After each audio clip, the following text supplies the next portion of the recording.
All right, this is kind of how I use my drive section here. So the guitar is a Gibson Les Paul. I'm just going to be using this bridge pickup for the sake of simplicity. Everything's going to be wide open here. Amp is a Magnatone Varsity Reverb, and the mic is a Shure SM57. So the signal flow is from the boost into the volume through the drive section to the halo and out, but we're not using any of these three at all.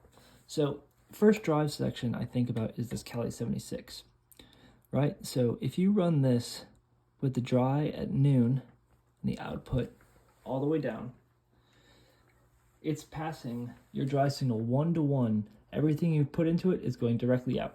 It should sound like nothing's happening.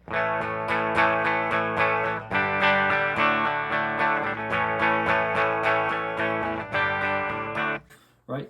So given that, if I actually turn the dry signal up a little bit, now I'm boosting my clean signal, and any of this output, which is your compressed output, right? So this is how you control your blend, right, individually. Anything that's on top of this is now in addition to that. So this is actually going to drive the amp ever so slightly. So here's what that sounds like.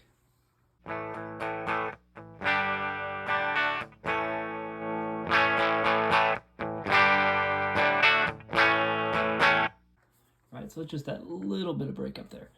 If I want to really push the amp and only do that, this is, so back up a little bit. I have three things I could do. I could drive the amp, I can drive this King of Tone, or I could drive this RevivalDrive, right? And there are three totally different sounds. So the easiest one to talk about is driving the amp, because I'm just going to be using these boost pedals and nothing else, right? I'm just going to be increasing the amplitude of my signal and letting the amp deal with that distortion through the preamp.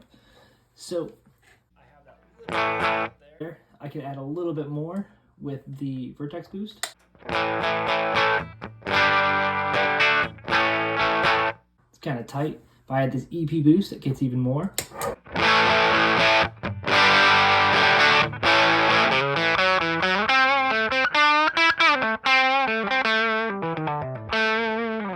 If I really want to crank it, I'll turn the Vertex Boost up to about 3 o'clock.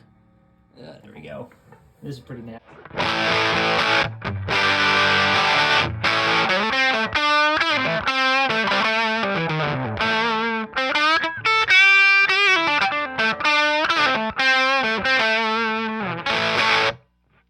I don't do that too often, but it's a cool sound, and it's at my disposal, so I wanted to demonstrate it.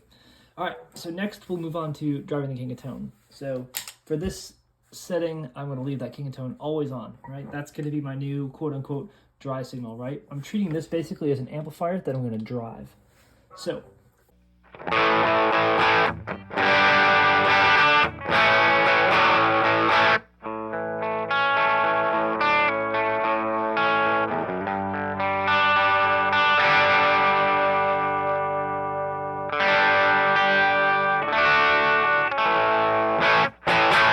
still very pick responsive because I'm running the compressor afterwards, so I'm still retaining all those right-hand dynamics. So this is the most similar in the sound to the King of Tone yellow side. So if I stack this on top, it'll basically give me more of that. Still more drive than that, but it's similar. So here's what I'm talking about.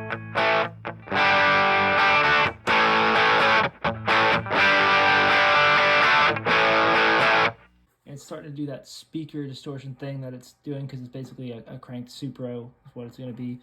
So if I start to drive that a little harder, now we're going to get more of that speaker, tube sag, all that kind of stuff.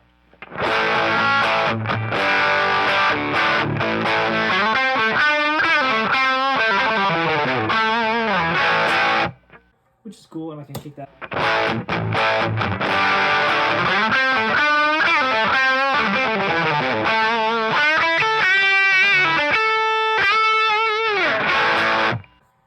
That's a cool sound. I don't use that too much. I usually just keep it pretty light. Obviously, the next thing you could do is stack the King of Tone into itself. That's a tone that needs no explanation.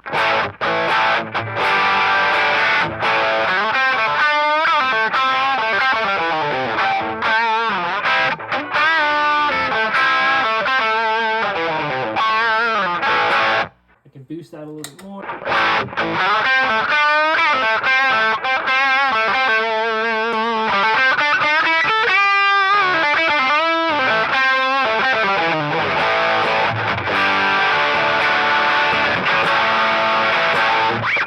And that's pretty much as dirty as it gets there.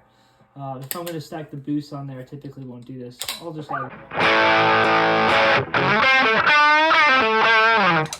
Because if I start adding boost behind the SuperBolt, it'll start to get that saggy low end kind of stuff, which is a cool sound. It's just not what I use.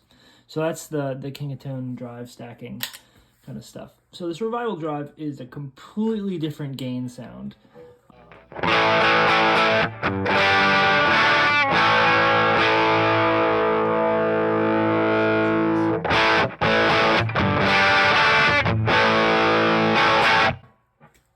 Yeah, I typically run it pretty light.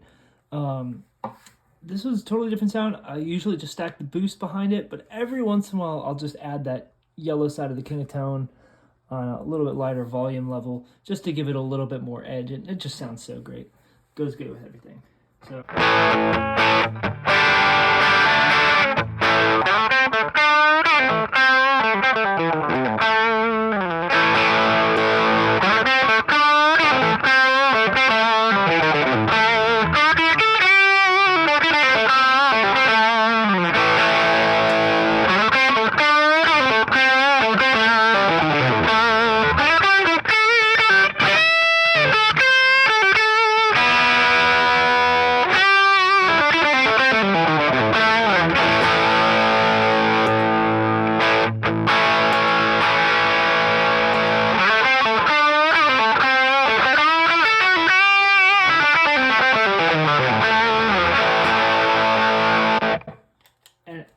adding this in there really changes the whole sound of this because it's giving a whole different foundation. So again, I'm actually going to take this on and I'm going to put this on and off, and then you can see how this is why I consider this a different fundamental core to my sound. So here's again just this.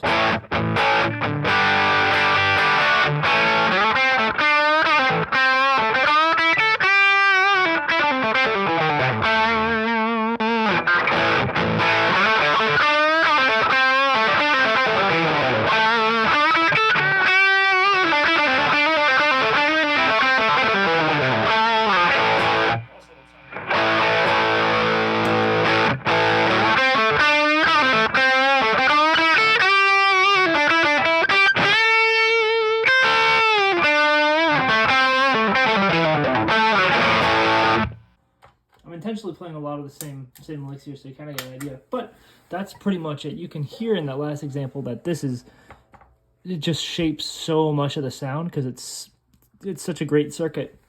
I do consider it kind of a whole different way to look at this. So in a nutshell, that is how I gain stage here. Of course, I can always use the volume pedal if I were to have that on.